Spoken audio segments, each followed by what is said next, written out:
Thousands of Ethiopian Jews return to Israel, the prophetic return of the Beta Israel. What if I told you that right now? An ancient prophecy is being fulfilled before our very eyes. It's not a prediction, it's not a theory, it's happening today.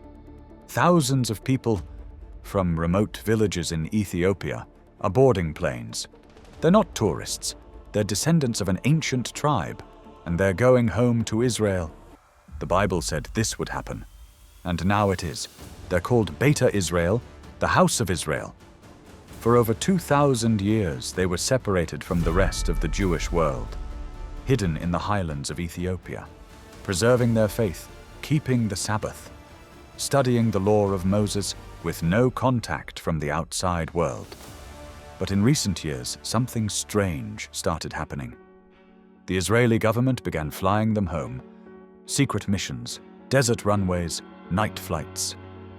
From beyond the rivers of Ethiopia, my suppliants shall bring mine offering. Zephaniah 3:10. That prophecy is now happening, and nobody's talking about it. Let's go back. The Beta Israel are not new. They are old, very old. Some believe their roots go back to King Solomon and the Queen of Sheba. Others say they descend from the tribe of Dan, one of the 10 lost tribes of Israel. They followed the Torah for centuries. They practiced circumcision. They built synagogues. They celebrated Passover, even though they were surrounded by other religions. They believed one thing. One day they would return to Jerusalem. They waited for centuries, but when the world forgot them, God did not. In some remote villages, the Beta Israel didn't know the Second Temple in Jerusalem had been destroyed. That's how long they were cut off. Why would God scatter his people so far, only to bring them back now? What does their return mean for the rest of us? Let's fast forward to the 1980s. Civil war was breaking out in Ethiopia. The Beta Israel were in danger. That's when Israel launched a secret rescue mission. Operation Moses in 1984 brought over 8,000 Ethiopian Jews to Israel, by air, under total secrecy. But that was just the beginning. In 1991, Operation Solomon airlifted over 14,000 Ethiopian Jews in less than 36 hours, using 35 planes. Some of the planes had their seats removed so more people could fit. Babies were born mid-flight. It was the largest airlift of black Jews in history, and it was prophetic. I will bring thy seed from the east, and gather thee from the west.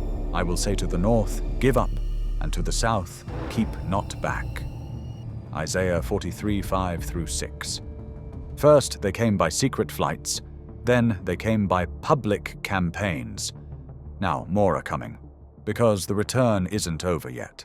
This isn't just about helping refugees. This is about fulfilling God's eternal promise. You may ask, why is this happening now? Why is Ethiopia the focus of such a powerful prophecy? Let's read Isaiah 11:11. And it shall come to pass in that day that the Lord shall set his hand again the second time to recover the remnant of his people from Kush, Ethiopia. The first gathering was from Babylon and Assyria. The second one? It's happening now. This passage isn't just poetic. It gives exact names: Kush, Ethiopia, Egypt, Elam, Shinar. The Beta Israel are the literal fulfillment of the second time prophecy. They were never part of the European diaspora. They were scattered long before.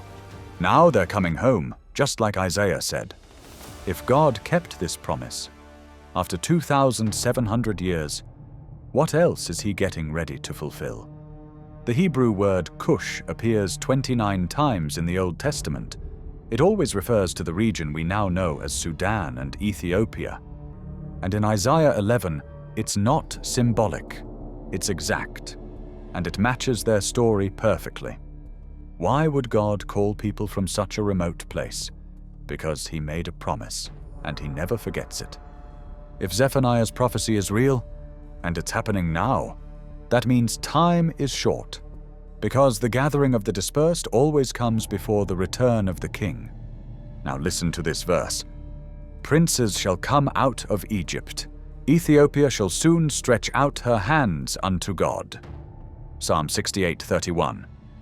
This is a declaration, not just a prayer, not a possibility, a prophecy. Ethiopia will stretch.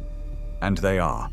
Thousands of Ethiopian Jews lifting their hands in worship in Jerusalem, singing the Psalms of David, celebrating the feasts, learning Hebrew, stretching their hands toward the God of Israel.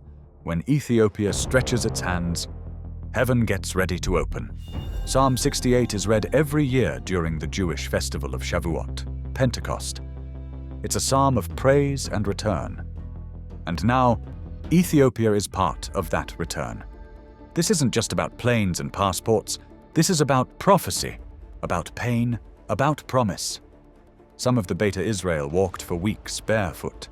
Some buried loved ones along the way. They arrived with nothing, but they had faith. And when they landed, they wept. They knelt. They said, "We are home." Imagine waiting your whole life to return. Your father never saw it. Your grandfather never dreamed it. But you touched the soil, and prophecy touched you back, if Isaiah 11 is being fulfilled. If Zephaniah 3 is in motion, if Psalm 68 is rising from the mountains of Ethiopia, then we are in the final days.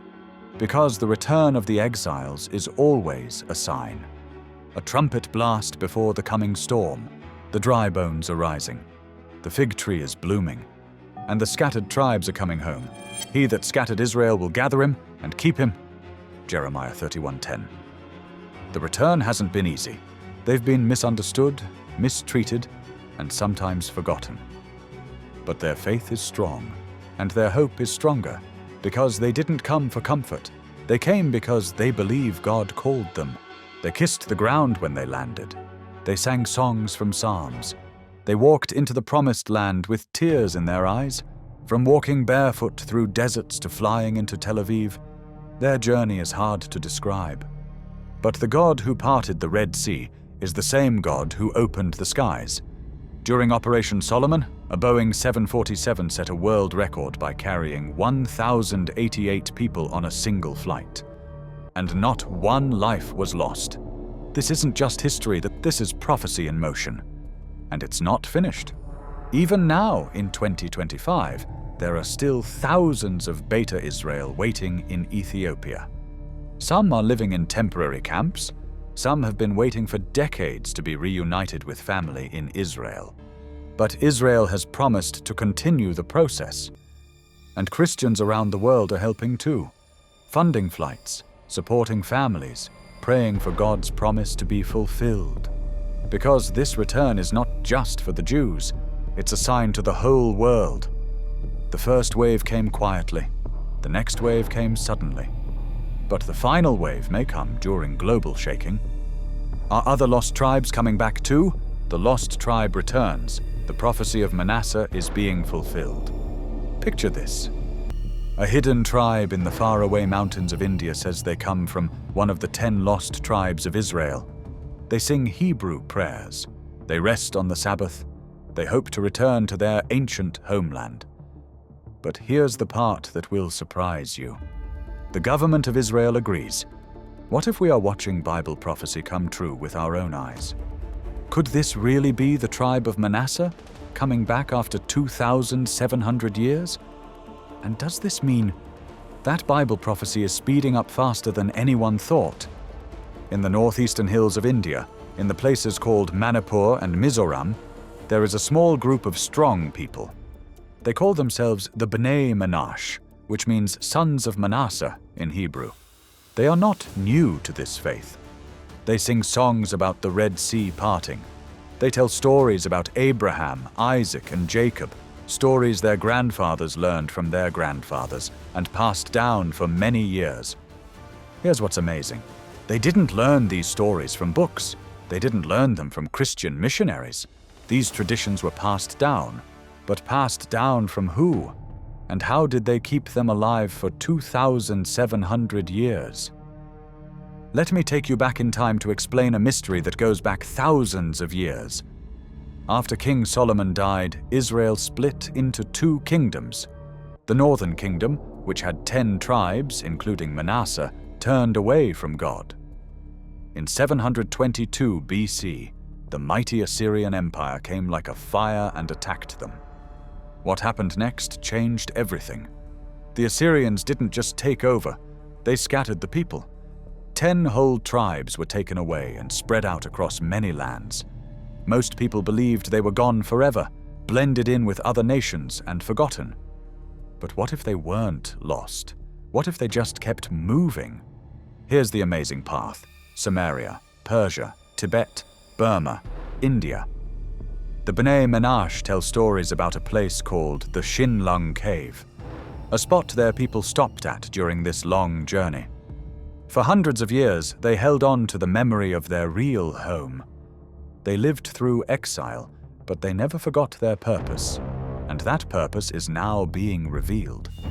But why Menashe? Why is this tribe so important?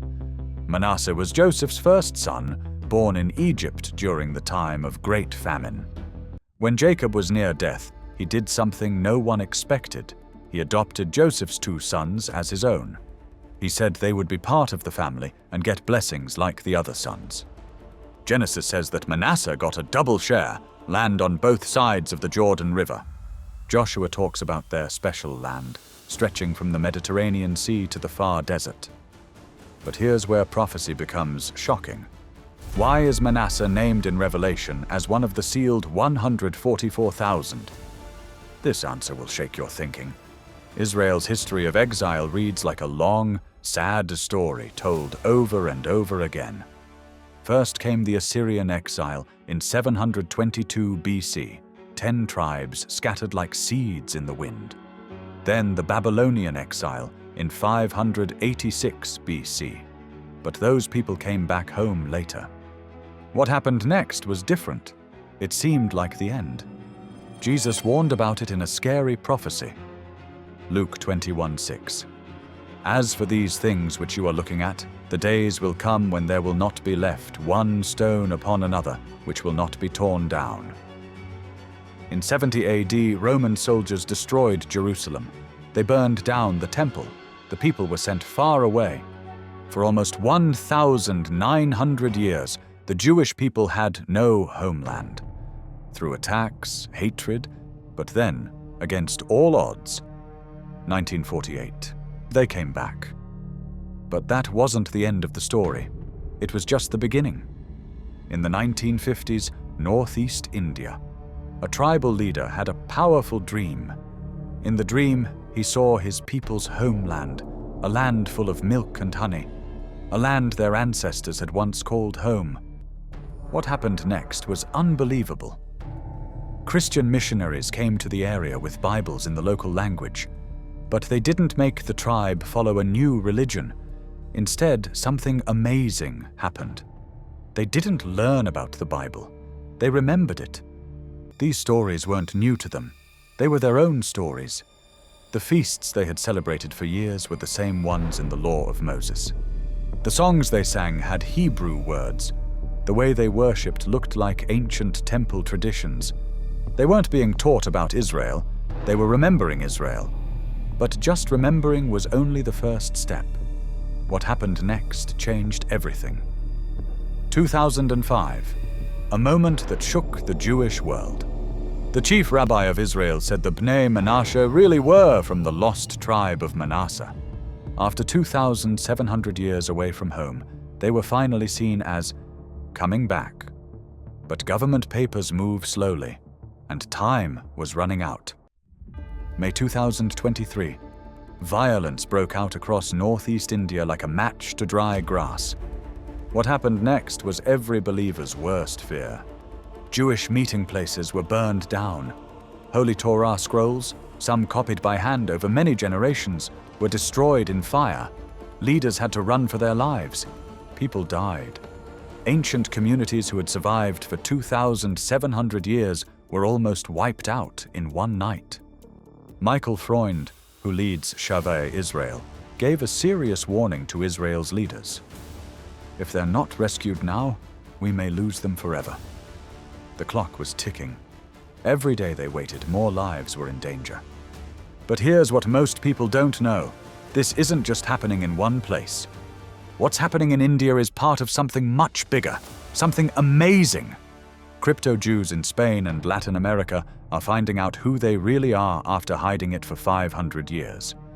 People in Nigeria are showing DNA that connects them to ancient Israel. Lost tribes in China still follow Jewish traditions after thousands of years. Jewish groups in Afghanistan were rescued in missions that took everyone's breath away. Look at the map. Do you see the pattern?